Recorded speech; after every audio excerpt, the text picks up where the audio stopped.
is the thing, y'all, about my guest today. She is more than a guest. She is practically family. She is none other than the Dr. Karla Valrie-Potts, also known as AKA Dr. VP. Welcome to the Power Transformation Podcast, Dr. Karla. So happy to see you. Well, good morning, little sister. As you say, we're more than friends, we're family. I've been knowing your dad since before you came into the world, so that note goes to show how long a connection. But thank you for having me and thinking of me worthy enough to be on your excellent podcast. So this is an honor. Yes, it's an honor to have you, because y'all, when I tell you this woman has an incredible story and the half hasn't been told, she certainly does. And this is why she is such the perfect guest for the Power Transformation Podcast, because she's a powerhouse in and of herself, but her life has had so many transformations in such a marvelous way. And before we get into that, though, I always like to start with a light-hearted question, just so that we can get to know you better as the audience and the guests, and to see a more human side of all of my guests. So, Dr. Karla, or Dr. VP, look, I'm going to call you Dr. Karla. That's what I'm going to call you. But tell me this. This is the one question that I have for you. Dr. Karla, what is your favorite place to shop?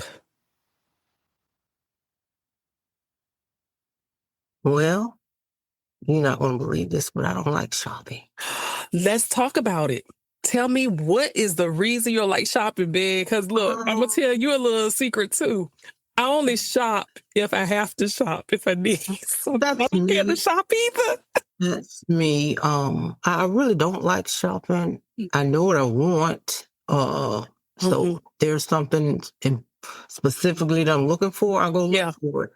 If I see it, I see it. I might go to a couple other stores, but as far as just shopping and going trying on clothes, that is not me. Me either. But I do have an addiction, I can say, because I love colors, right? I love bright, vibrant colors. And an issue with me is if I see one thing that I like and it has multiple colors, I don't stop until I get every color. So a lot of times I'll have duplicates of the same thing, but they're different colors. Yes. But I don't like shopping. You know, I have in my mind what I want. I'll go look for it. If I find it, I do. You know, again, I say I will maybe try a couple of places, but other than that, I don't like shopping. And that is such a great way to start, because y'all, I'm telling you, she always is so fly when she dresses. She is stylish, fly, colorful. I love her sense of style. Yes, you better receive all these compliments because it's the truth. But I'm telling you, the whole thing about it is that if you didn't know her, you would think she is an avid shopper that loves doing it based on her sense of style. And so that is why I loved your answer, that it is rather surprising that you don't like to shop. And I too love colors and vibrancy, and I have a mindset of what I want to wear. And I can tell you this, even though you don't like to shop for clothing, I will tell you that you are what I consider a one-stop shop when it comes to things dealing with education, personal development, learning and development, and so much more. And we're going to get into that because your story is quite powerful. But first, let me ask you this. If a person were to come up to you and ask you, who is Dr. VP, or who is Dr. Karla Valrie-Potts, how would you answer that? I would start by saying I'm a work in progress. I've overcome a lot and still have hurdles to cross. But even through that, my heart for people is just on 10. Mm. I just love people. I know that I am a nurturer by nature. I have a tendency to mother people, whether they ask me or not. So, you know, I have stepped back from that because I realize that I don't want your help, Mm. and unsolicited help sometimes starts problems. But Mm-hmm. that's not intentionally to, you know, get anybody upset. It's just that my radar goes off because I listen to what people say. And if they have a need, I'll just jump into it. And again, that's that nurturing part of me. But sometimes unsolicited help can cause problems if people really aren't ready to resolve whatever it is that I'm trying to assist them with. Mm-hmm. Um, uh, People say I'm strong, um, but depending on the situation, I don't see it. You know, Interesting. uh, Wow. I know I am an overachiever. Mm-hmm. Um, I'm a committed person to whatever it is that I have to do. Uh, I'm very organized to the point where I've been told I got OCD. I just like structure. You know what I mean? I just Uh-huh. like structure. And that came through in my education, Mm-hmm. my role as an educator. Um, let's see. I am married. Mm-hmm. I have two beautiful daughters, two handsome grandsons, two gorgeous granddaughters, and two grandpups. Um, Oh. um, I'm the oldest of four, uh, maternally, but paternally I have uh four. I think it's two or three. Okay. Yes. Yeah. So Wow. Yeah. So, I have a wonderful husband. I mhm. hope I said that, but I should have started. Yes, you said you were married and y'all have been together a long time too. Oh, Yes, you I have. was 14 and he was 50, and we're now going on 59 and 60. So Mm, more than half of our lives. that is beautiful. That is so beautiful. And you touched on something that I'm going to talk about is that you are an educator. And y'all, when I tell you, Karla, as I say, or Dr. Karla is like a big sister to me. And over the years, different people that I know and grew up with know her through her work Boy. as an educator, a professor. And so many people have asked me if she taught me. And I say, no, she's my sister. She's like my sister.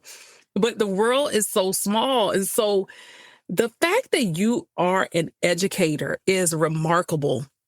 And there is such a story behind it. So we're going to lead up to this education journey that you have been on. But first of all, before we even backtrack, what does being an educator mean to you? Being an educator to me is assisting others and the whole person. You can't teach and not teach the whole person. Mm-hmm. You know, being an educator, you're imparting knowledge, whether it's content knowledge or life lessons. And a good teacher will combine them both. They'll take life lessons and and mesh them with the content. Um, but Alethea, honestly, I didn't want to get an education.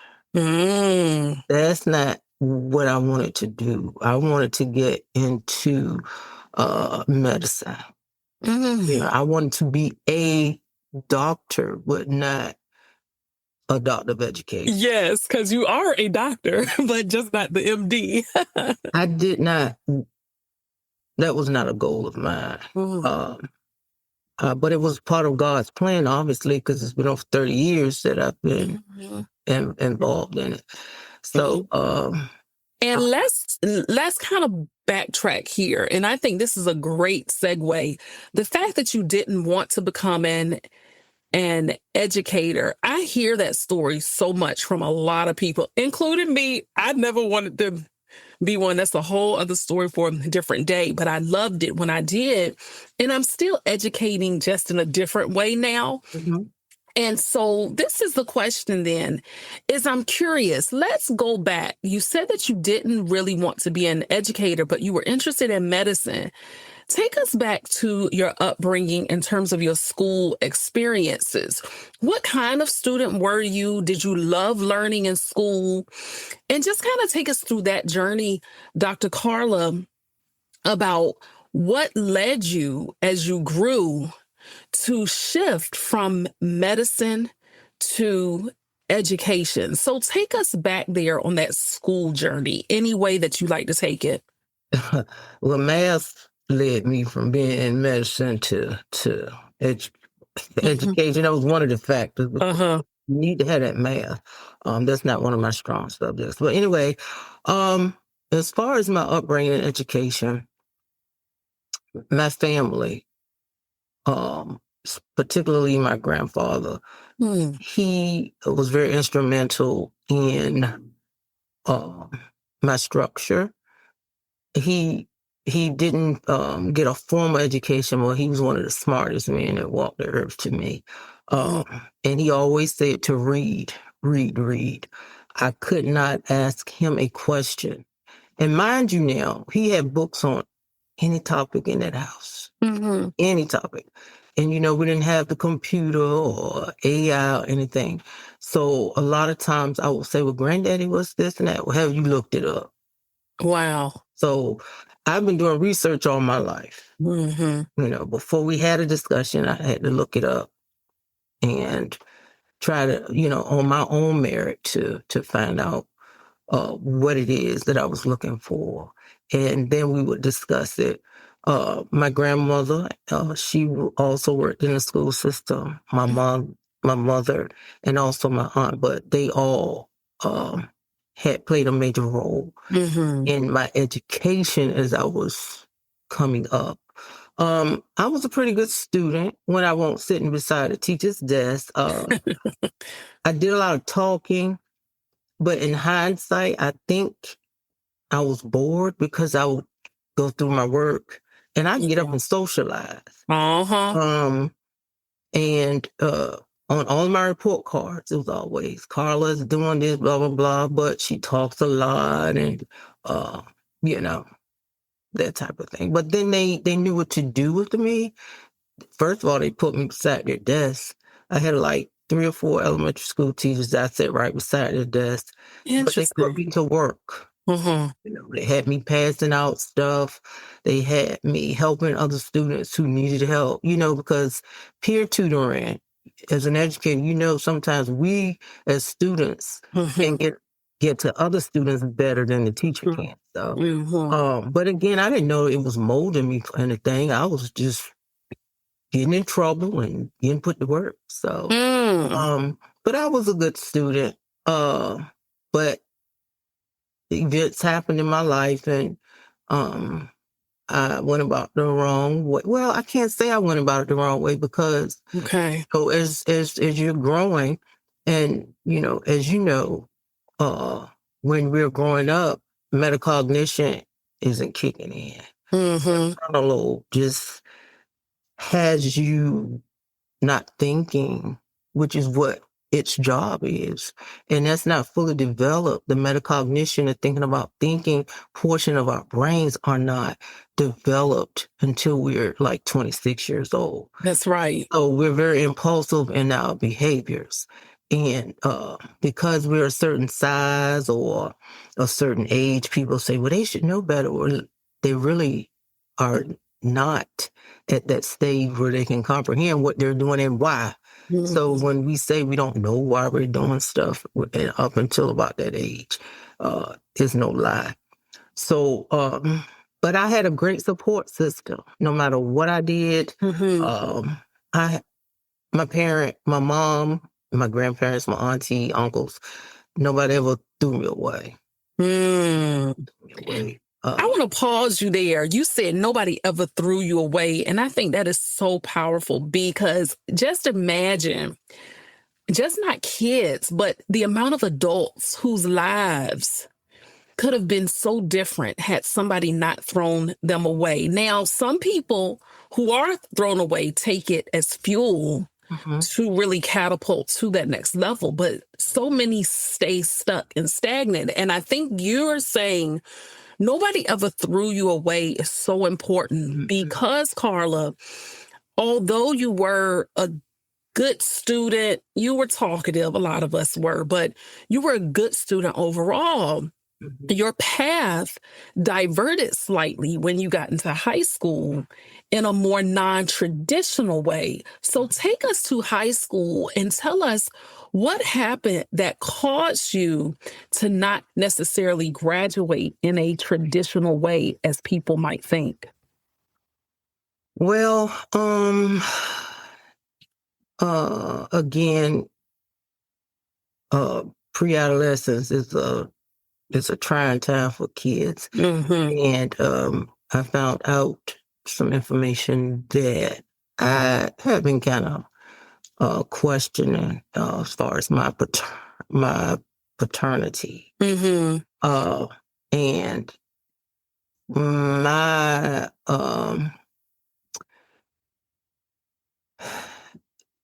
what I thought to be the case was actually true. And it came at a pre-adolescent time. And that's how I ended up meeting your father. Because of the mental health factor. And I'm not ashamed of that. I applaud my mom being a Black woman and the stigma the Black community has about mental health. And, you go on to see a psychiatrist, you crazy. No, the crazy part is when you don't go. That's right. So, I have calmed down with a temper, but I had a terrible temper. I mean, I could go from 1 to 10 real quick.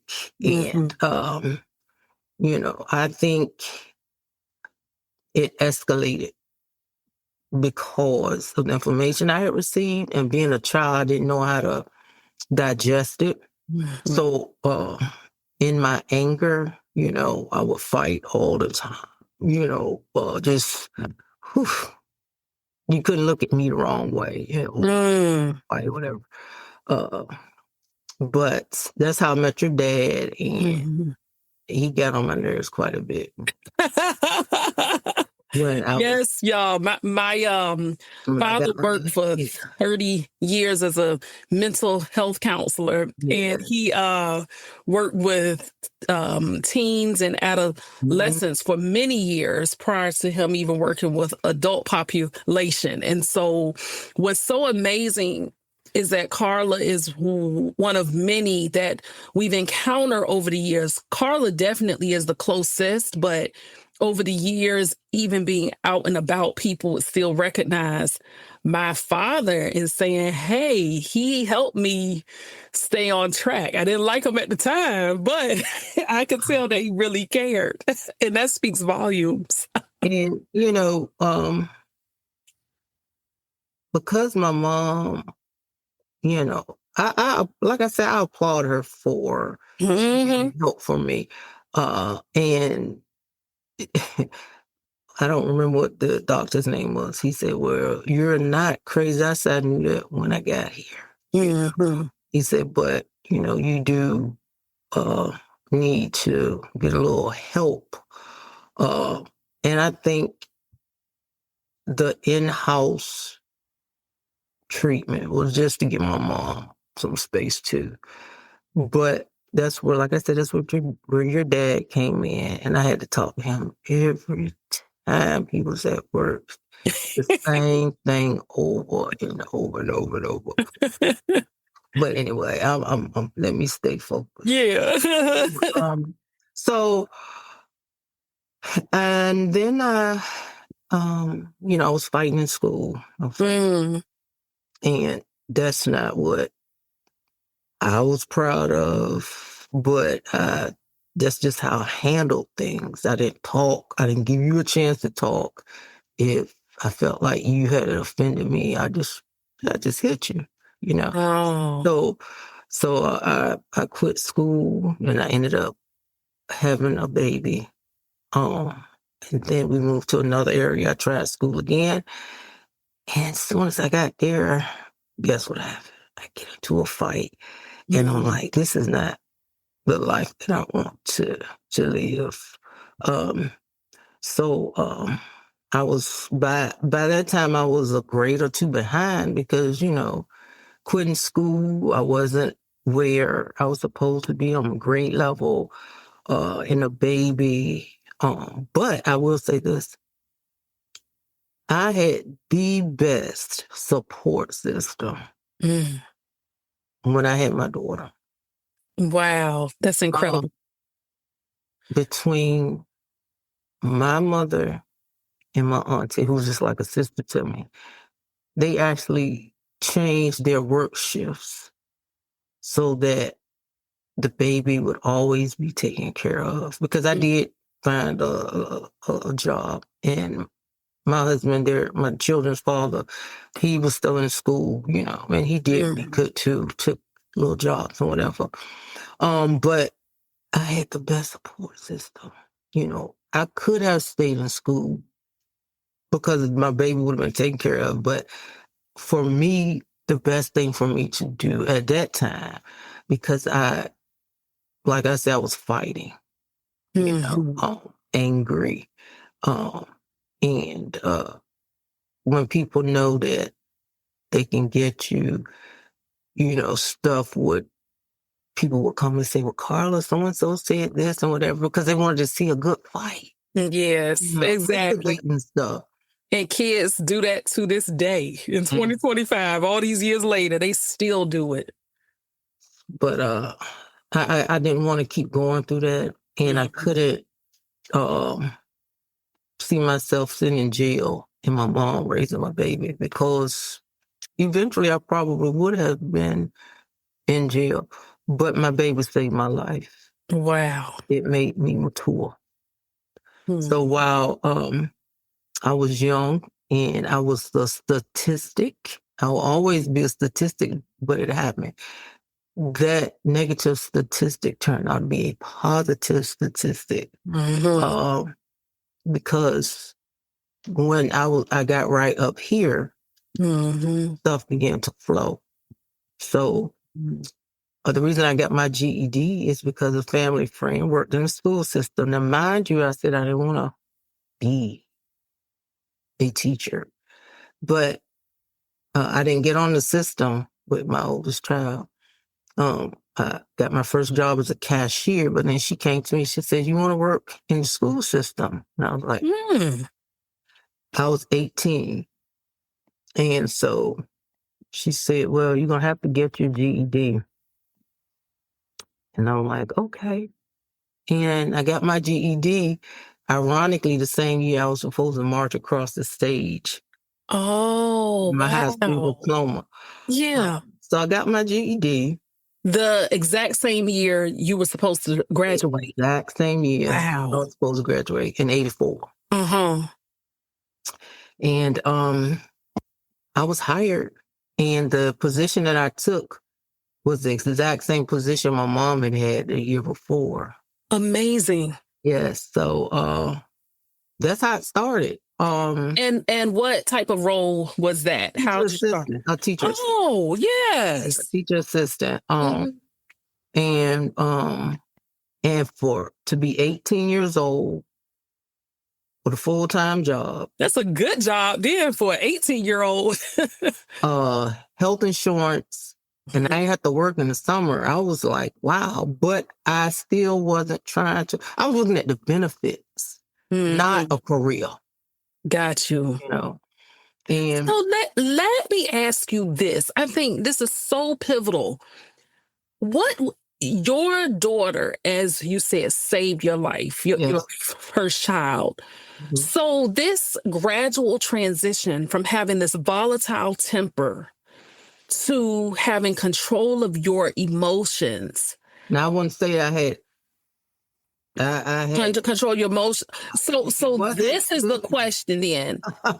How was, yeah, so this is what I'm curious about, because sometimes people see a person for who they are now, and they see all of your glory without knowing your story, right? Mhm. And so to know this wasn't necessarily a quick process, how much more internal work did you have to really do on yourself to really be in control of Karla? It's ongoing. Yeah. Mm-hmm. It's still happening now. Yes. Um, I get it. Sometimes you think you are there, and then circumstances arise, and you find out that you're not. Mm-hmm. But you just try to handle it better. Now, I ain't gonna lay hands on nobody now, Mm-hmm. unless it's absolutely necessary, because people are crazy. Mm-hmm. No, but I have I take more than I used to, as far as what people say to me and whatever. Again, I'm still a work in progress, Mm-hmm. but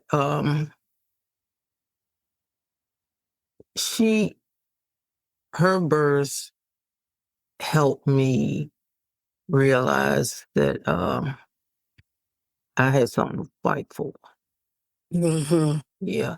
Yeah, beautiful. That's beautiful. And so here you are, you've gotten your GED, you have this teacher assistant profession at the age of 18, still not thinking about actually turning this into a career. Share with us, though, that pivotal moment, because from your title, people know now you are Dr. Karla Valrie-Potts, Dr. VP.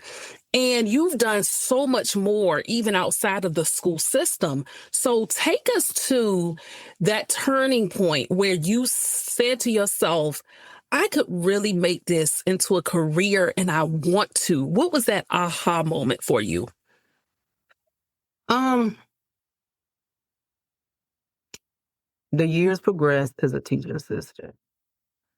I began to make connections with the students. Mm, As a matter of fact, there's one that's 50 years old now. She was 8 years old mm, when we first met, and I was 18.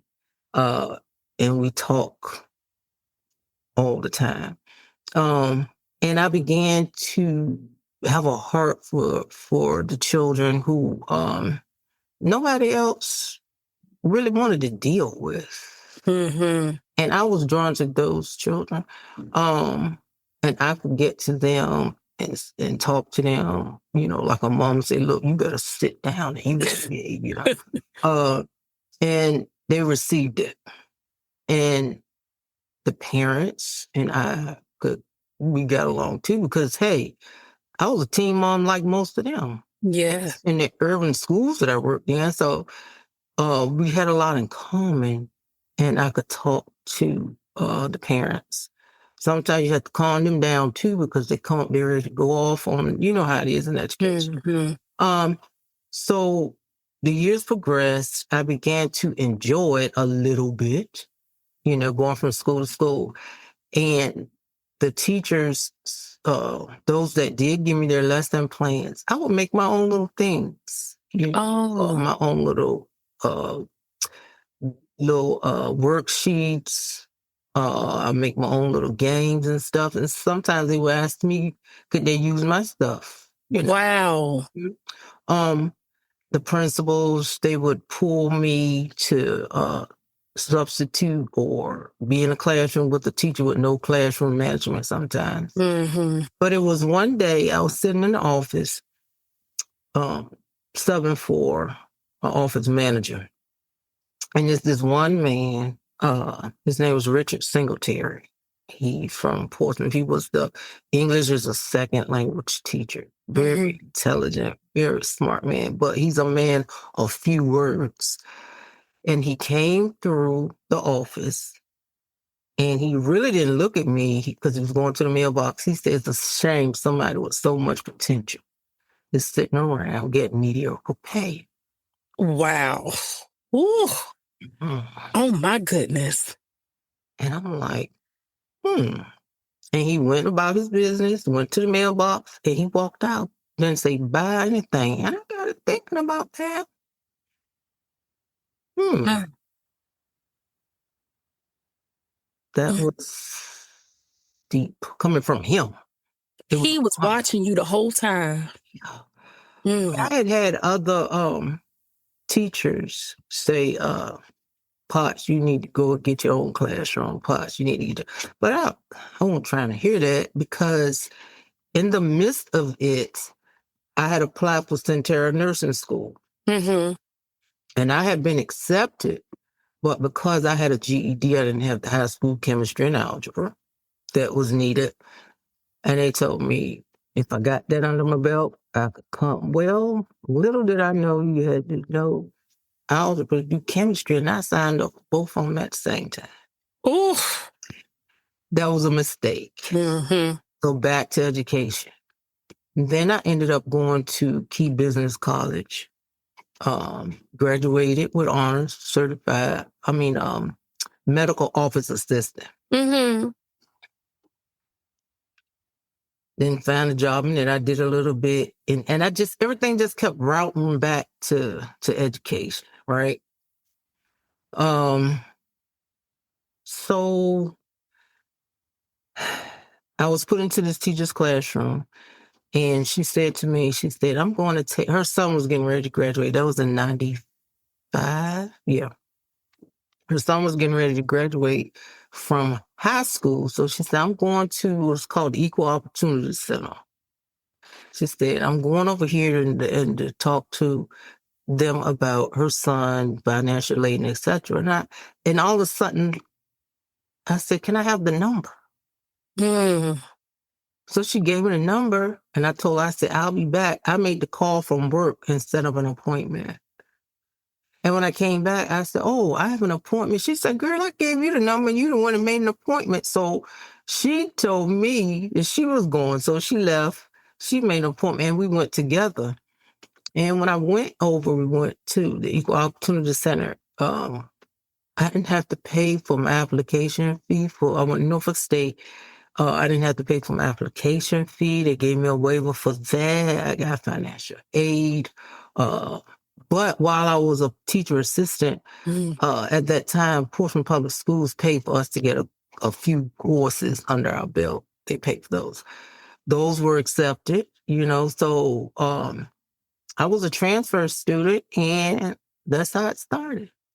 My goodness. So you were about 11 years or so, 10, 11 years into your career, because if you graduated high school in 84, got your GED in 84, you were 18. This was 1995 or so. So you were in it for 11 years and then you transitioned into teaching. Well, actually, right.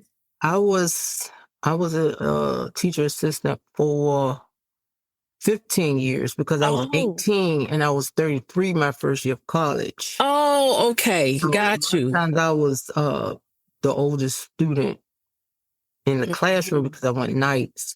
And the principal that I had was wonderful. She allowed me to leave early so I could beat the traffic and everything. But whenever I got my report card, I always showed it to her because I didn't want her to think I was just leaving and playing and whatever. Because listening to some other teacher assistants, they had to give that time back. She didn't charge me. Yeah. And so I was 33. Okay. It was 15 years. Wow, 15 years. And so you have this career as a teacher, and then as time goes on, and we don't have a lot of time left, and your story is so layered, and I want people to buy your book so that they can know all of the other things in between. But what I want to fast forward to, because I think this is so critical and crucial with who you are. Of course, now you're an entrepreneur, still in, educator, but in educational entrepreneur, which is a thriving field and it's necessary, especially nowadays. But the thing is, you have doctor in front of your name. And this is what's incredible. You literally went from GED to EDD, a doctor of education. Take us on that journey on what sparked you. And you can keep it brief because, again, I want people to really read your book. Your life could really be a movie. But how in the world did you decide to go from just that into eventually earning your doctoral degree? That is quite incredible.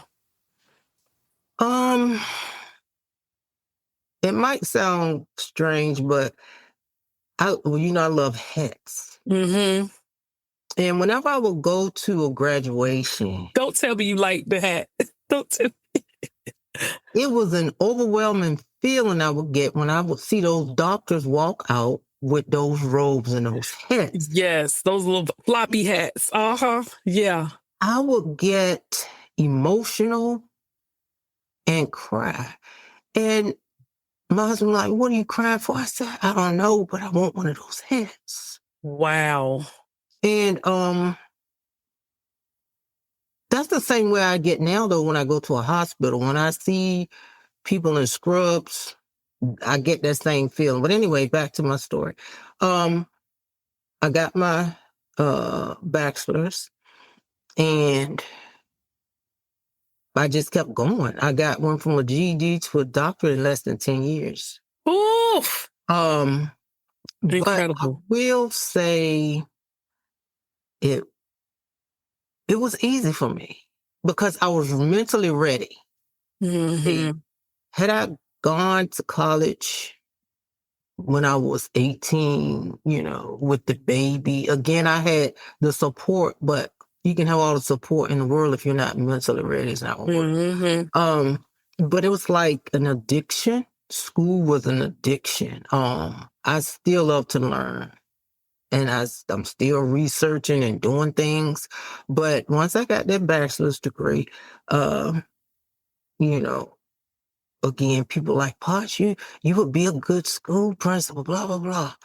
And the way, I interacted with the students and their parents, I started thinking, well, maybe, So I went to Regent, Mm-hmm. and in 2000, okay, I graduated from Norfolk State in 99.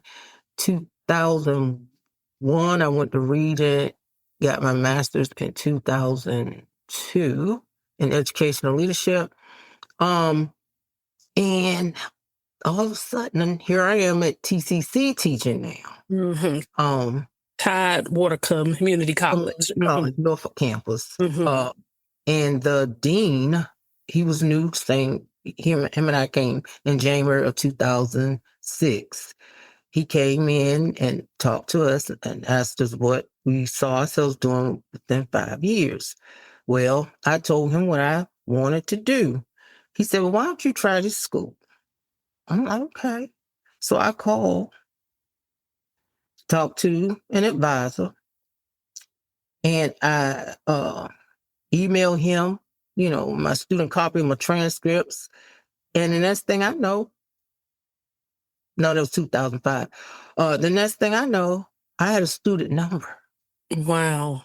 So I got my doctorate in 2007. So I went from 1990 From what school? What? over Southeastern University in Florida.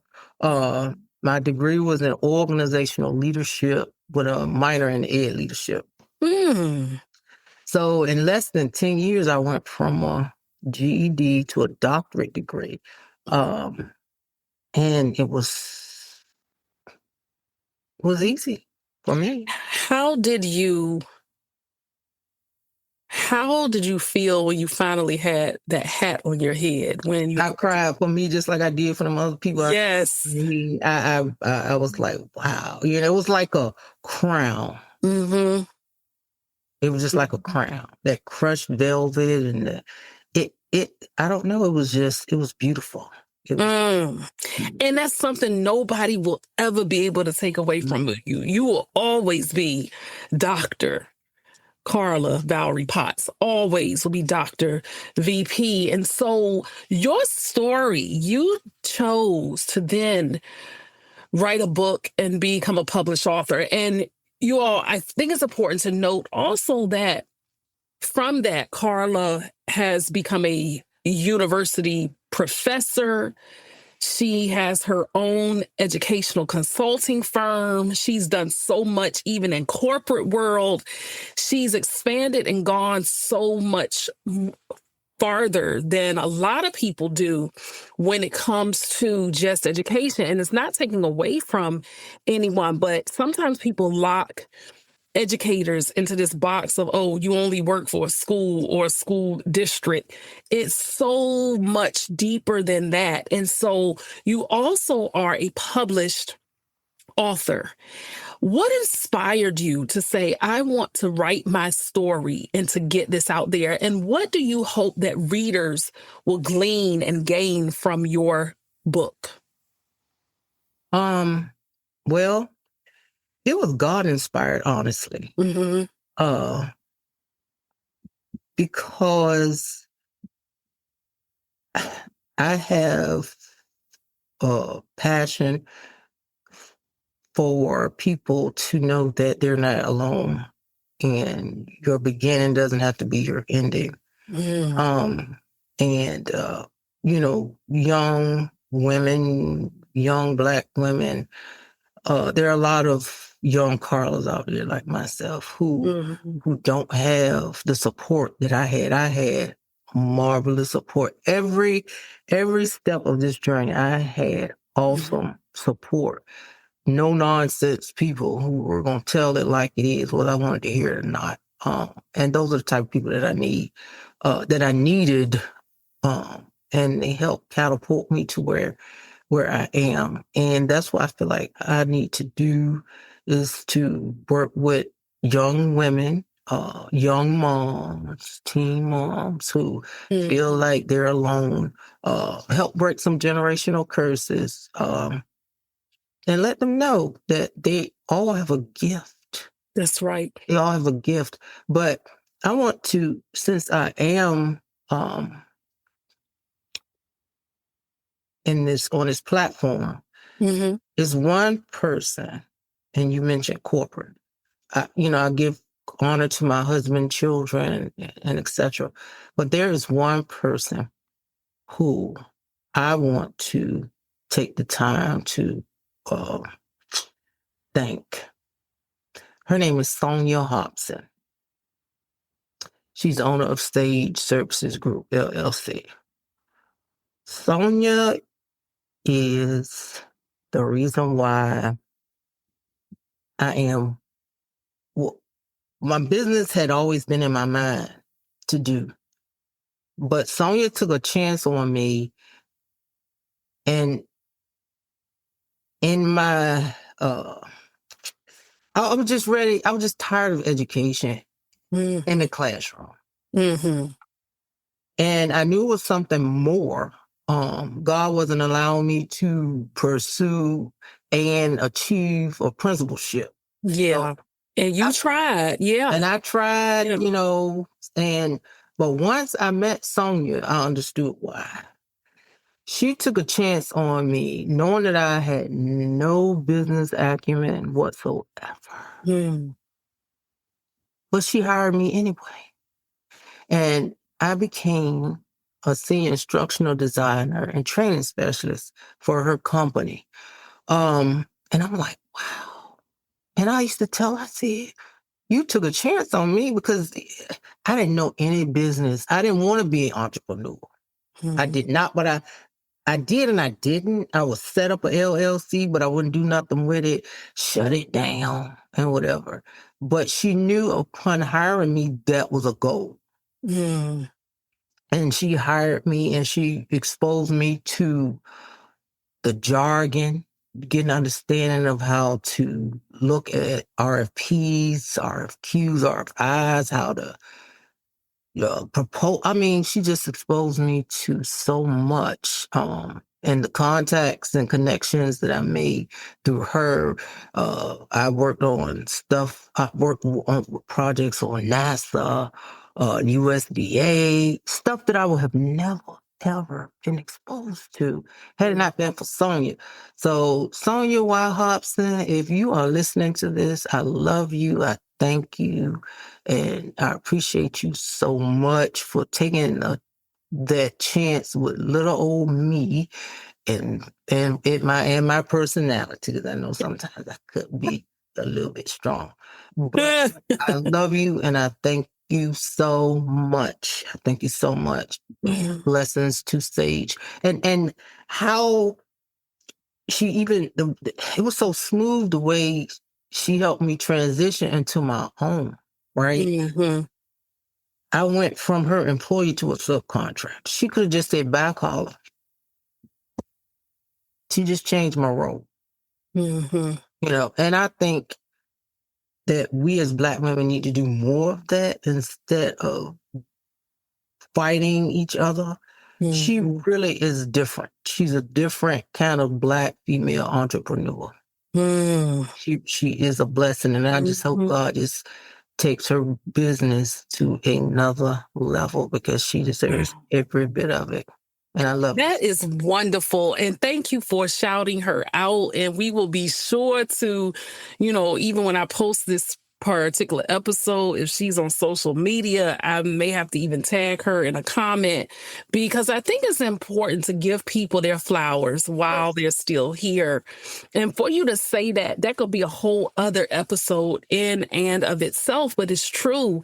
And we can talk more offline about this in the future about how I always say there is so many blessings and abundance in the pot. There's enough for all of us to go around.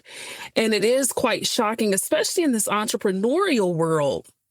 But even in school systems, corporate companies, any career or job you find, just not within the Black culture, but sadly a lot in it, is that there are people who may seem intimidated, not want to take you beyond, feel uncomfortable. That's their insecurity.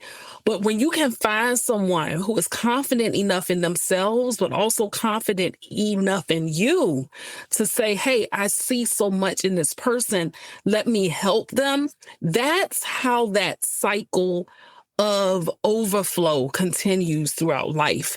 And you've paid it forward in your career with everybody that you've encountered. And it does feel good when you meet someone else who is comfortable in their own skin to say, I want to share what I know, because we can't take any of this with us. So thank you for that. Dr. Karla, before we come to a close here, I will have one more question that I need to ask you, but I want people to be able to connect with you, get your book, etc. So could you take some time to share with us what your business is all about, what you do, who you serve, and how people can connect with you? So just take your time here and just give us a big overview of what your business is, and also how can we buy your book and support you? Okay, thank you, Alethea. The name of my business is KVP Education Consulting. And the passion for establishing that business is due to being a teacher assistant and rising through the ranks to become teacher, professional, professor, etc. But my biggest service is teacher mentoring. And what my goal there is to come in and not take over what you have in place, but to be an additional resource to your district and or school, or on a personal basis to alleviate some of the duties from that mentor. I come in, I would do observations, provide I will provide observations. I will give feedback. I will develop plans of actions. I will model instruction. I will show you how to use data to drive your instruction for heterogeneous grouping and etc. I will help you with your lesson planning. And that's the biggest part of my business. I also do curriculum development based on the individual need. I do professional development. Classroom management is my specialty in that area. I also help those in school develop the content of their thesis and or their dissertation. I don't provide the editing portion of it, but I do help you build your content in your thesis and your dissertation. And I do motivational speaking. Again, I went from being a teen mom, high school dropout from a GED to EDD. So I also would like to work with young teen moms, girls who are currently pregnant, or women who had their children. They don't have a GED and they desire to get one. I want to provide that encouragement in that area too. The name of my book is called Overcoming Obstacles from GED to EDD. You can find it on Amazon. If you'd like to contact me so we can have a further discussion. My website is www.kvpeducationconsulting.com. You can email me at info@kvpeducationconsulting.com. My phone number is 757-689-7993. I'm also on Instagram, Facebook, LinkedIn, and TikTok. That's wonderful. And I'll have all of those links up there. And so as a closing thought or question, Dr. Karla, in terms of your entire life, from your childhood until now, and the person and the woman that you are, Dr. Karla, tell me, what are you most proud of in terms of your accomplishments within education? In terms of education, is seeing the success of those that I have imparted knowledge in. And the relationships that are still standing. And knowing that I'm not done yet. No, that's the biggest thing, to see the success of my students, who I call my baby. Thank you for tuning in to this episode of the Power Transformation Podcast. If you enjoyed this episode, be sure to follow or subscribe, leave a 5-star rating, and write a review. It helps us inspire even more listeners. And don't keep it to yourself. Share it with someone who could use a little power in their transformation. Until next time, keep bouncing back, keep rising, and be good to yourself and to others.